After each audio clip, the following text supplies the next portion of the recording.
at the major problem at King Top by, Love Halal. I just found out about his channel.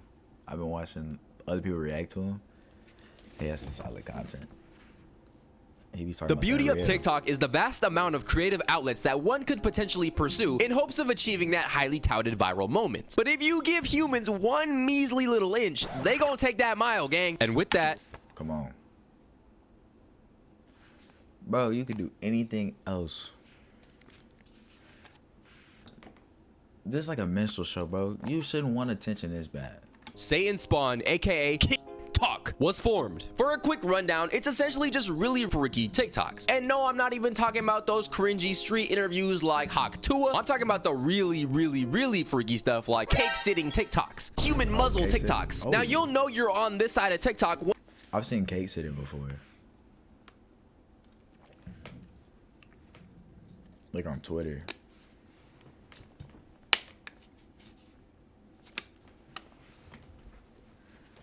Shit, wow. When you're not all the way into like the corn category, but this is borderline suggestive content, bro. A kick is just an unconventional sexual preference or behavior collectively. So some of you freaky individuals who like toes, enjoy being called the hard R. Yeah, that's the type of stuff we're talking about today. Now here's the part where I make a few assumptions about you. I'm gonna assume that you've already heard about the freaky cooking TikToks. I'm also gonna assume you've heard of the TikTok live weirdness. For example, the lady acts like she's getting clapped from behind. You probably also heard about the weirdo OF models who are damn near marketing their product and their pictures for children using Spider-Man costumes. But something you might not have heard of is the RSO tour. Day one of the RSO tour. If you don't know what I'm talking about, basically wherever I'm at, I'm going to be treating the registered offenders list like it's Tinder. After about 20 minutes of scrolling, I had to set her for something. I mean, of course she's not looking great right here because it's a one-shot, but I see potential. Y'all already know what to do by now. Go to the Facebook, make sure they match up and send that message. Imagine being so down bad that you shoot shots at women on the RSO list just to get some coochie, my brother. Do not try this method. You are going to be itching and burning in about 5.5 minutes, bro. Facts. Now, you could call cap and say it's fake, and if it is fake, that's fine. Because trust me when I tell you, things get a whole lot worse throughout this video. In this Sunday's exploration, we will be going over the worst parts of TikTok. Every set of clips is going to get progressively worse, and we're going to discuss why it's a problem and how we can potentially stop it. With that being said, let's get started. Pause on the last position. Let me introduce you to Eve Iris, mostly known for... I'm great for you. Oh, bro, people... Ugh. Now, what was that last position, though? Things get a whole lot worse throughout this video. In this Sunday's exploration, we will be going over the worst parts of TikTok. Every set of clips is going to get progressively worse, and we're going to discuss why it's a problem and how we can potentially stop it. With that being said, let's get started. Pause on the last position. Let me introduce you to Eve Iris, mostly known for... I'm great for you, aren't I?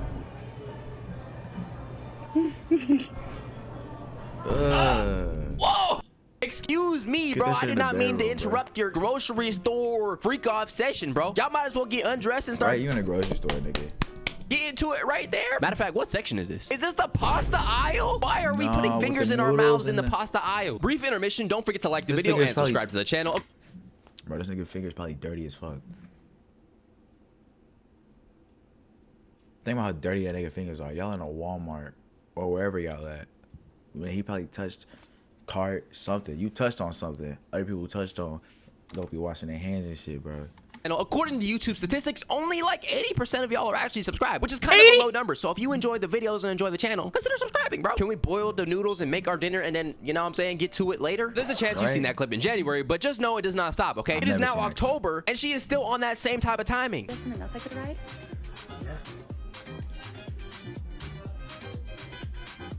Side note, throughout this video, I want you to pay attention to how many of these videos are filmed in public. Because that is a weird key concept of these type of TikToks is they like to do their weirdness, freak activities outside and bother other people with it. That's one type of bone I love in my mouth. What? Oh. Have you, do you remember it? Like such a well-trained girl. Stop.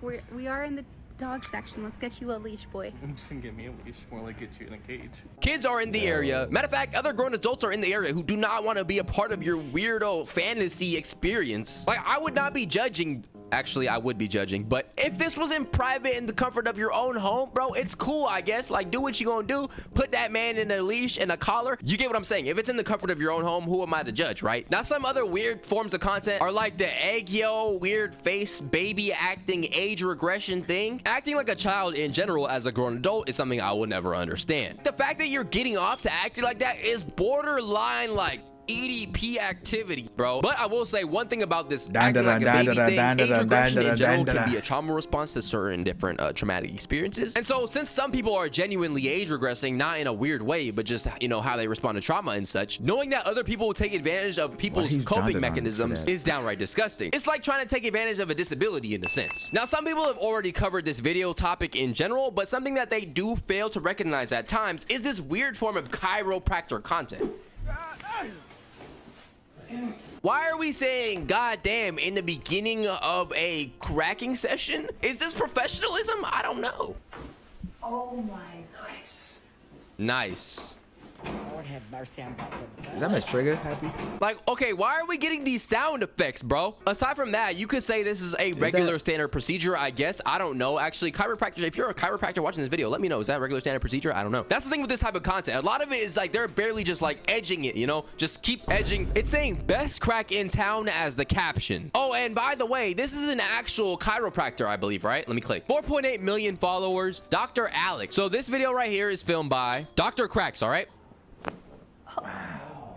Like, the focus of this video doesn't really seem to be the adjustment. Cameraman knows what he's doing. The cameraman understood the assignment. This area right here, so man, can I lower this just a There's no way this is real. There is no real situation in life where you need to be sitting on a table like that getting an adjustment. I thought maybe, okay, at first, maybe I was doing too much. Maybe I'm crazy. What is going on in the chiropractor community? And why is nobody talking about this? Now, all jokes aside, the weirdest part about that content is that you're making a very like normal medical procedure sexualized. Society is just way too freaked out nowadays. Every single thing on earth has become somebody's pleasurable fantasy. Somewhere in the world, somebody is watching chiropractor videos and gooning all night long. Social media is just beyond fried. I've gone to the chiropractor before and I've never gotten this adjustment. Is this the 5 fingers of death Naruto adjustment, bro? Since when do you get colonoscopies at chiropractors? Buddy is straight up thumbing that. Now, remember in the beginning of the video how I mentioned that things would get progressively worse, and when I said that, I really meant it. If you're a normal person who hasn't already been fried by the cornification of the internet, you might be wondering, how could things possibly get any worse than it's already gotten? People are literally borderline having intercourse in public. And it's not just people, it's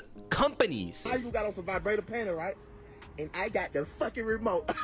So look, right, shout out to my people out there officially. Pleasure XO for sending me this amazing product. We went right in Walmart. I got the remote now. We finna fucking see. Thanks for sending us free vibrational panties. I'm gonna go test them out right now in Walmart. What brain cells do you have in your brain that convinces you, I have some new sex toys and I'm gonna test them out in a store? In the chips aisle, okay? Grabbing Bro, let the lady grab the Doritos, man. L flavors, though, I ain't gonna lie. You gotta get the Cool Ranch Doritos, facts. While she's talking to the worker? Oh, hell nah, bro. This might actually be the worst clip yet. That's actually disgusting. Imagine being a Walmart employee, just on a regular Monday morning, you know, assisting customers, and then all of a sudden, one of them is just moving a little strange, a little odd. You might think maybe this person's just a little weird. Or maybe they have a disability and they don't want to be rude, don't want to make fun of them, don't want to, you know, act different towards them. They might just have like Tourette's or something. Nah, they're just they're being flicked by some vibrational underwear while their boyfriend is behind them, just stimulating you with the goddamn remote. That man did not consent to be a part of your fantasies, bro. Yo, she just dropped and twisted, bro. Look, the early 2000s dance. You ain't gonna ask for nothing in this mall, right? Fuck no. These people do these things in public on purpose. It's not like they prepare to wear early 2000s dance. He looked like he would be with her. He looked like he would be with her. Oh shit. I'm reading the comments. The way she horse clopped and dropped, I'm dead as fuck. Come on, bro, talk like you're normal. I thought she for excited to see Christmas Oreos like I did yesterday. I thought she was proposing until I saw the description. Dance. You ain't gonna ask for nothing in this mall, right? Ew, trifling. Next stop, the dentist. These people do these things in public on purpose. It's not like they prepare to wear this around the house or nothing like that, bro. Now, remember how I told you that there is entire companies doing this type of stuff? Because don't get me wrong, it's horrible when one person does it or two people, because that is two brains who could have possibly thought, hey, this is not okay. But entire companies have a whole marketing team, a damn social media team, directors of senior management marketing, and let me show you what they approve. 66,000 followers right here, okay? So this is like a whole company page, right? So this is their ad campaign right here in McDonald's with people behind them. Nympho Mind, 500,000 followers, okay? So this is a whole company, right? She thought I was gonna take a picture. Nah, a massage instead, right? And this is all the same account, by the way. Like, do you see all these people? This is actually disgusting. This is actually disgusting. Do you see all these people in the background? Now, I'm sure y'all have seen enough freaky, weird content in this video already, but I'm sorry, I'm gonna have to include some other honorable mentions of things that I could have talked about. So we're gonna get started off with people who act like animals in public, like Puppy Girl Jenna. The people who do slave roleplay in public are all a part of this renaissance of TikTok. Oftentimes, people will say, don't kink shame and don't shame people's certain fantasies and pleasure or whatever they like to take part in. And to that, I say, number one, first of all, don't tell me what I can and can't shame. I will shame you for whatever I want, okay? I will shame you, bro. I don't care. But especially for the fact that you're doing this in public. And the real problem is, we gotta draw the line somewhere. Consent is always necessary. When you're doing things like this in public, you are unwillingly, unwantingly, unconsensually, actively making people participate in your fantasies, and they don't even know it, bro. I don't think I need to make it any more clear how weird that is. Also, kids are on TikTok, bro. You're posting this stuff on a platform full of people who are underage. Save it for OF, save it for your Fansly, whatever you want to use. From our findings, you'll never really know when you're upon or unknowingly participating in someone else's sexual pleasures. You might think they have a disability. You might think that, I don't know, this person's just a little bit different, but nah, they have a 10-inch meter stick that's vibrating up inside there. And you will never know until you see a video of yourself online that now made you aware that you were just a pawn in somebody else's video. Society's freaked out, and we need to do something about it before it's way too late. Let me know what you think down below. Do you think that this is a real problem, or is it not that serious as I'm explaining it to be? We finally were able to upgrade our camera. No more 720p quality. I want to say thank you to everybody who's watched the video, subscribed, liked, commented, literally any type of support. None of these things would be possible without y'all. I could not invest in a new setup. I couldn't invest in a camera. Y'all know cameras are expensive. In January, I started making videos, and I just said, you know what? I'm just going to use the little equipment I got. It's actually not that bad. It's like a little basic vlog camera, but it's not meant for, you know, what I'm trying to do here. So we had to upgrade that. Eventually, we're going to upgrade the mic as well. The new camera quality hopefully makes the videos easier to watch and more enjoyable overall. I could never thank y'all enough. LHS, y'all are absolutely amazing, bro. Make sure you sub to the channel if you're not already subscribed. Sub to the second channel as well. That's where the reactions are coming in. Since I got this new camera, I'm about to start going crazy with the reactions as well. So yeah, please sub to that. Join my Discord link in the description. With that being said, I'll see y'all again next Sunday, unless I decide to post a little early, which I might, you know. Thanks for watching. Sub up. Don't be a fuck nigga.